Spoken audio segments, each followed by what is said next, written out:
नमस्कार दोस्तों, मैं अंकित श्रीवास्तव आपका वन स्टॉप क्लास में स्वागत करता हूं और आशा करता हूं कि आप सभी लोग ठीक होंगे। आज हम एक नया टॉपिक जो कि दिल्ली सल्तनत के ग़ुलाम वंश में रज़िया सुल्तान के बारे में पढ़ने जा रहे हैं। इसके पहले हमने और भी शासकों के बारे में आपको बताया है। ये आज हमारा पार्ट 6 है, जिसमें हम रज़िया सुल्तान से संबंधित सभी चीज़ें देखेंगे। ये एग्ज़ाम के दृष्टिकोण से महत्वपूर्ण टॉपिक है। चलिए आगे हम रज़िया सुल्तान के बारे में देखते हैं। दिल्ली सल्तनत ग़ुलाम वंश रज़िया सुल्ताना। रज़िया इल्तुतमिश की बेटी थी।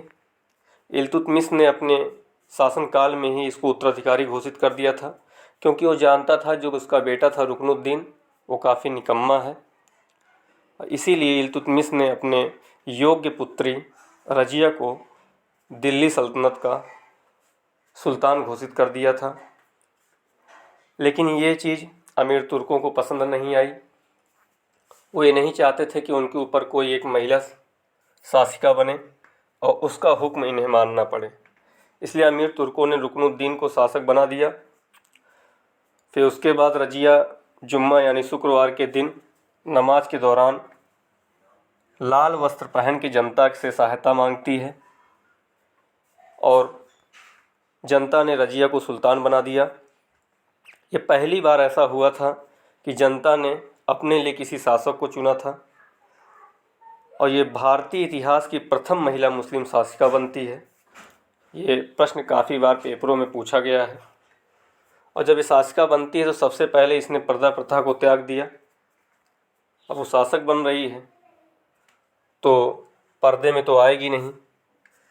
इसने चोंगा यानी जो कोट होता था, ब्लेज़र, उसको पहनना शुरू किया। कुला टोपी पहन के ये राज दरबार में आती और यही बात अमीर तुर्कों को पसंद नहीं आती थी कि एक महिला इस तरह का वस्त्र पहनकर राज दरबार में आ रही है।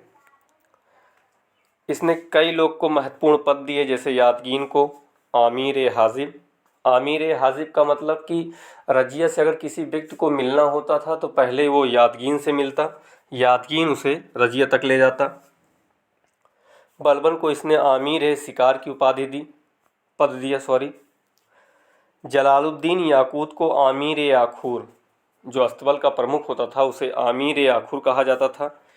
ये अबिसियान यानी अफ्रीका से आया हुआ था। बहुत ही देखने में काला व्यक्ति था ये।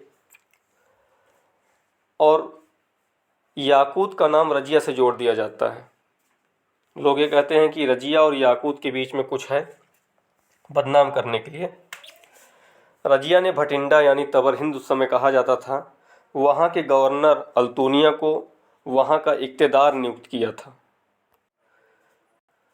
जब वहाँ का इक़्तिदार नियुक्त कर देता है, रज़िया उसको इक़्तिदार बना देती है, तो वो रज़िया के ही विरोध में आ जाता है और उससे विद्रोह कर देता है कि हम स्वतंत्र होना चाहते हैं, हम किसी महिला के अंडर में काम नहीं करेंगे। और इन दोनों के बीच युद्ध होता है, जिसमें रज़िया का साथ देता है याकूत और अल्तूनिया से युद्ध होता है। याकूत इसमें मारा जाता है।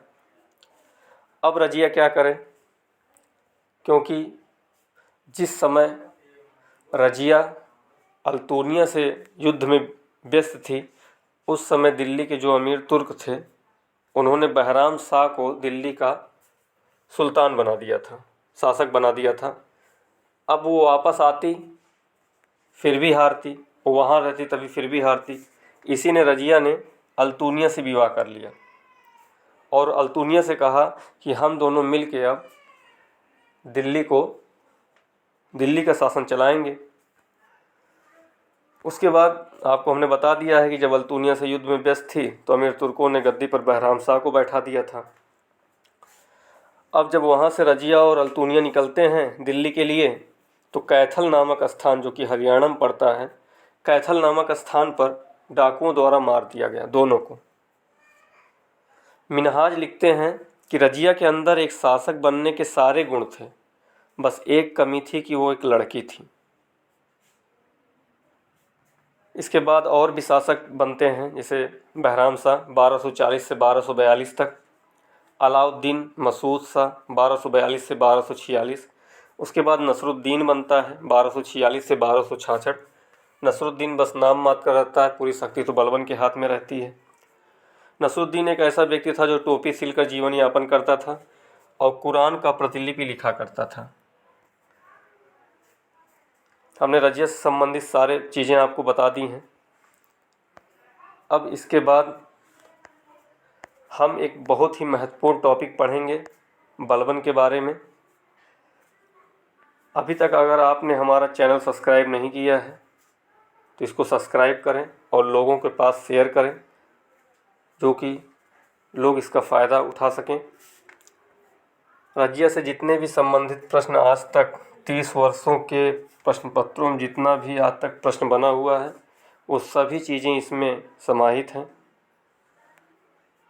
तो आप इसको एक बार ध्यान से पढ़ लीजिएगा। नेक्स्ट वीडियो में मुलाकात होती है। धन्यवाद।